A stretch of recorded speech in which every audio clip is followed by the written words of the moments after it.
Hey, welcome back to our channel. I want to thank you for joining. I just wonder what Africa's geopolitical partners think of the continent of Africa at this stage. Because Africans partners still think the continent lives in the 1960s or in the previous century. They've been a shift around the world, and Africa too have to shift. So I'm really surprised why Africa's partner thinks the world is shifting from their own sphere, and they believe that the continent should sit in one place. I think that's devastating in terms of perception. The continent of Africa, what we see happening in Algeria at the moment between France, and what we see between France and different partners looking at the countries in the Sahel region, it's a wake-up call for Africa's partners. And more importantly, the United States of America has taken a protectionist approach. And more importantly, the United States has a right. That's his currency, it's his support to withdraw aid in any African country. The US has a right. Some experts argue that this was the United States of America's soft power, that the United States used to influence policy in the region, to talk on a number of areas. But I think that Donald Trump said that he is for American first. Africa should also think on African first. I'm talking about individual countries in this case. So if we feel that Donald Trump is making this decision, that he feels like emotional or whatever aspect in the continent of Africa, you are mistaken. Africa must take those combative stand at this stage and put sovereignty on the line.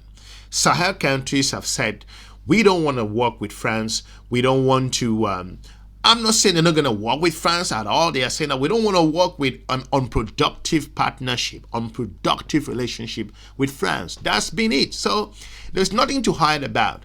France's investment in this region is insignificant as compared to what France has invested in other countries across the globe, but very strategically in resources coming from this part.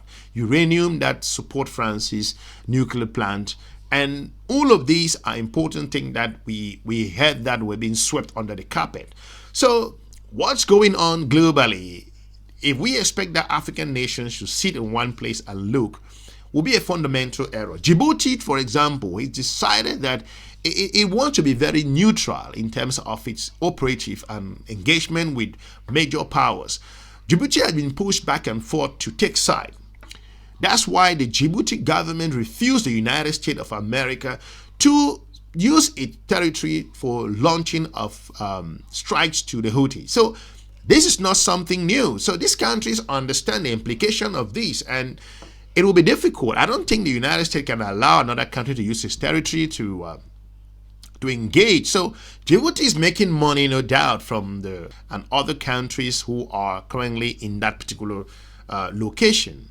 The Horn of Africa is a very important region in the continent of Africa, and they know that this region is so important for African trade and global trade, so to point out.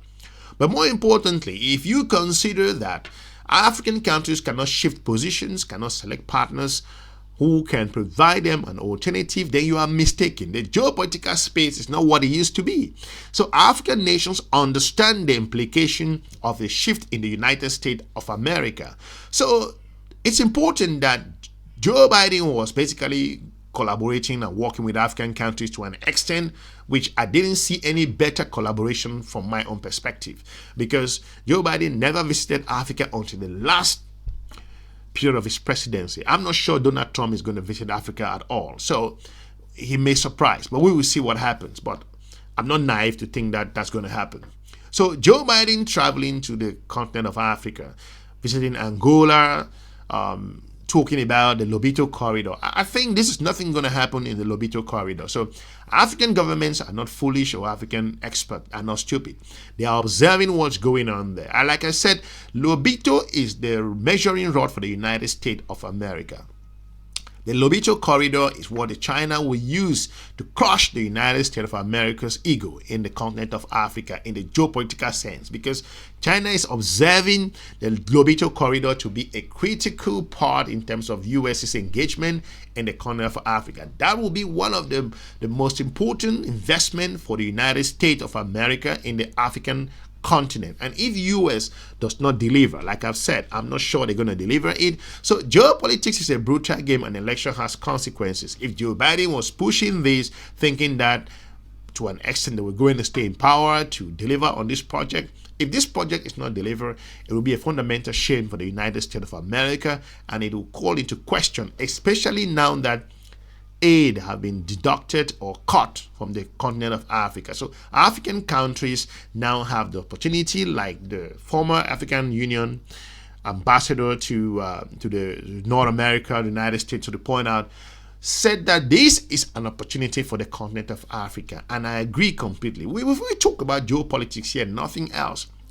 So for those countries that do not understand geopolitical engagement, will struggle, because the pandemic taught Africa something. The Russian-Ukrainian war taught Africa what the world thinks about them, that they are insignificant in terms of collaboration. They are the lower end in terms of their partnership engagement. The former United States of American ambassador to the United Nations, Greenfield, like I pointed out, once said during the last period of her presidency at the United Nations, or her own tenure, said that the United States of America pays no attention, no relevance in terms of the African-owned conflict. So what's happening in Sudan and the Democratic Republic of the Congo, it's of no use in the United States of America. So the African Union should sit up to understand that it's about time for them to take initiative and move forward and talk about their own issues. So Algeria having issues at the moment with France, it's not new. These two countries have been pushing each other. They have a brutal history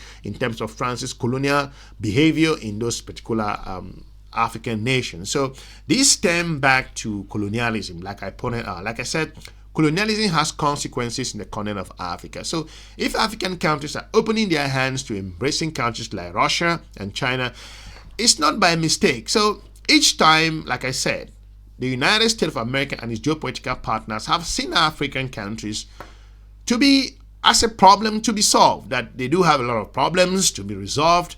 But China and other partners like Russia and some fringe powers in the European Union and Asia see the continent of Africa as an opportunity to be grabbed.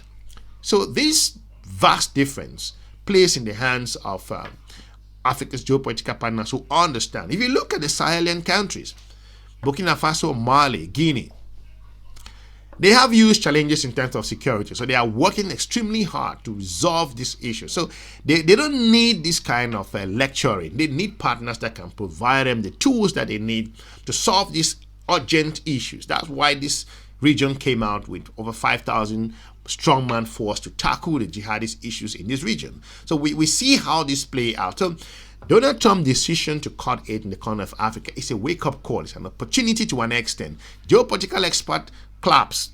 Some African leaders are very happy because the United States has used USAID to an extent to influence some African nations. The United States has helped Africa to an extent, no doubt, the PEPFAR program in a number of countries. But if Donald Trump feels that it is about time for him to pull the rug, it's okay, it's fine. So there was never going to be a time. So what happened, or what would have happened if this would have been pulled 10 years in the future? Now that it's done earlier, I think it makes sense to an extent. So the continent of Africa has decided that it's about time for them to start looking for partners that can provide other very important, relevant opportunities at this stage. So France's exit in the continent of Africa is a wake-up call for even partners like Russia and China, that their presence in the continent of Africa is an important indication that the continent of Africa is open to receptive partners who can provide alternatives which are relevant at this time in Africa's history. So these are vital times in Africa's history. So the point that if we consider what the country of Egypt is struggling with the United States of America, Egypt comes under pressure. South Africa as well has come under enormous pressure. So it's important to know that South Africa has said they're not going to back down. South Africa has stood its grounds. They are making sure that they are working alongside. We see the most recent decision by the United States of America Secretary of State Marco Rubio, who has said that the United States foreign policy will be based on US's interest. So I wonder how that's going to work in the continent of Africa, like I pointed out. So these are challenging times. So even countries that were considered France's backyard are like Ivory Coast, like I said, asked France to leave. So the United States of America understand the embarrassment that it got from the country of Niger by kicking out the United States of that particular country's military and asking that the drone base in Algeria be removed, and which was costing over $100 million US based on documents. And more importantly, African countries now are trying to an extent to cut budgets to fit the gaps that are happening at the moment, because I like in recent interview that the new Ghanaian president said that he is going to work very closely to work on the budget and cut some costs on things which are not important, those that are important, to make sure they can cover other sides. So these are strategic times for the continent of Africa. Now is a moment to manage a country. You can't just be saying that if the US is providing you $100 million US in terms of your budget for your healthcare or for your national budget or for your security, to an extent it will have the chance to influence your foreign policy or any policy that concerns that particular country. So the United States of America is losing soft power, no doubt, but again, the United States of America needs to cut these things to also receive this money. Maybe Donald Trump wants to use this to hamstrung and also use it as a negotiation tactic, but I think it's going to backfire, because a number of African countries have come to the realization that nobody's coming to save them. Europe will not save Africa. The United States will not save Africa, and other partners will not save Africa. Africa needs genuine partners that they can work together in several areas to build its community. Listen, folks, there are a number of things happening in the continent of Africa at the moment. The universities are spitting out students in millions every year, and the middle class is growing. Africa has vast amounts of land. And more importantly, you cannot imagine that a continent with that vast amount of land is importing food or grain from Ukraine and Russia. How shameful was that? So it's important that these graduates that are coming out from the university, that Africa need to start creating jobs and looking for options within the continent of Africa, and that do not allow these aid agencies to come to your countries. They are doing some good job, no doubt. However, a number of them cannot solve those problems, those important problems, and African governments must take responsibility in several areas in actually engaging the population and their people. We see what's happening in the Sahelian countries. We are being told that these countries, despite the challenges that they are facing, recently you see Burkina Faso, Mali, and also Niger are making some stride. They are moving forward. I made a video here talking about how Burkina Faso's companies are producing electric cars. Who could even thought of that? So it is about time that Africa countries, in this case, re-strategize themselves. We've seen that China have engaged the country of Chad. Chad has numerous infrastructural problems, challenges, healthcare, development, education issues. So Chad has said that France does not offer it any better of an option or opportunity. So they have decided to go closer to China.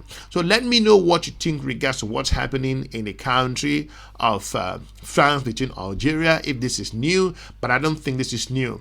The United States of America had made decision. We've seen the European Union running down to South Africa to figure out what's going to happen in terms of their partnership. We've seen how Russia is taking a combative position, and we are expecting that the Ukrainian president to visit South Africa to an extent. Remember, when African delegation led by the president Cyril Ramaphosa, South African leader, to the country of Russia and Ukraine, they were laughed upon.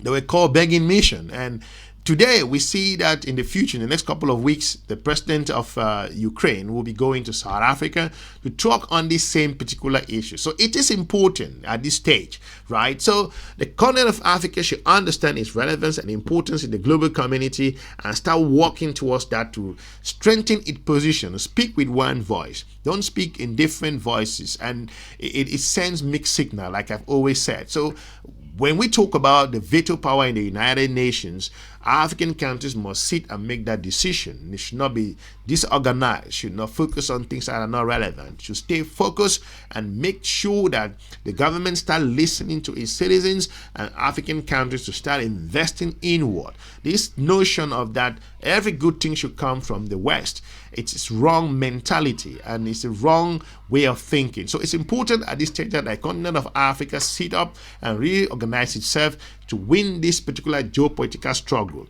The next 4 years, like I've said, is going to be brutal, and Africa must re-strategize to succeed. Trump will not be in power for more than 4 years. He will leave in 4 years, and the new administration that will be coming to the United States may find it even more difficult because African countries will no more listen to any leader of the United States that's coming, because by then you must have looked for other new alternatives and solutions that will be more challenging for the country of the United States. The US is losing soft power, and China is filling that leadership gap at this stage. I want to thank you for watching. Leave me a comment. Let me know what you think the most current geopolitical shift in the continent of Africa that you feel at this time, and what do you think Africa should be doing at this stage. For now, I will be looking forward to meeting you soon in our next episode. Have a good day. Bye-bye.